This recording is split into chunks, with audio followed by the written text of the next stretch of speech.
It's 8:56 on this Wednesday, January 22nd. I'm Mike Marza. Here's what's happening at this hour. President Trump stirring up even more controversy this morning with more executive actions in office. He ordered all the federal employees in that diversity, equity, and inclusion role to be placed on paid leave by the end of the workday. The Trump administration sent a letter to the heads of the governmental agencies informing them that they would be off the job by 5 this evening. The programs promote opportunities for women, people of color, and members of the LGBTQ plus community. Civil rights advocates argue that they are necessary in the workplace to address inequities and racism. The Trump administration says federal immigration authorities can now arrest people at churches and at schools, and this is a departure from a long-standing policy to avoid so-called sensitive areas. This move is the latest in a series of actions by President Trump, who has already signed executive orders cracking down on illegal immigrants and beefing up security at the U.S. southern border. But perhaps the most controversial, a measure that would end birthright citizenship. That's set to face its first legal challenge in federal court tomorrow.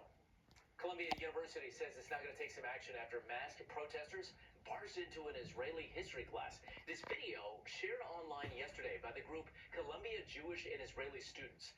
Protesters carried anti-Semitic flyers, and that sparked a brief confrontation between students.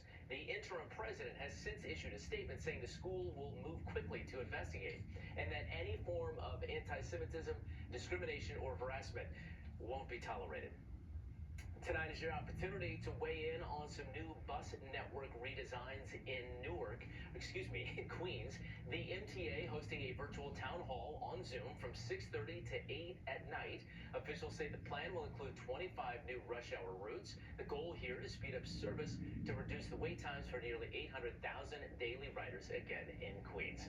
All right, Brittany, how's the weather looking today? Well, we still have some temperatures that are below zero across the map. So 3 below in Poughkeepsie and 7 below in Sussex in the city, 11 degrees and 15 in Islip. This afternoon, we only get into the teens and the lower 20s, but we'll see more sunshine, so brighter compared to yesterday. Tonight, we drop to 16, partly cloudy and cold, the single digits in some of the suburbs. And tomorrow, back up to 30, so not as cold.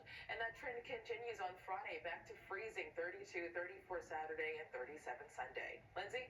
In Secaucus, we have had this overturned tractor trailer for a while now on the Turnpike South off-ramp approaching the Lincoln Tunnel. It doesn't seem to be causing too much trouble into the area right now because crews have moved it off to the side, but they're still working on dealing with that. This is your live look right now at the approach to the Lincoln Tunnel where things are moving smoothly. It shouldn't be too bad of a ride into the city this morning.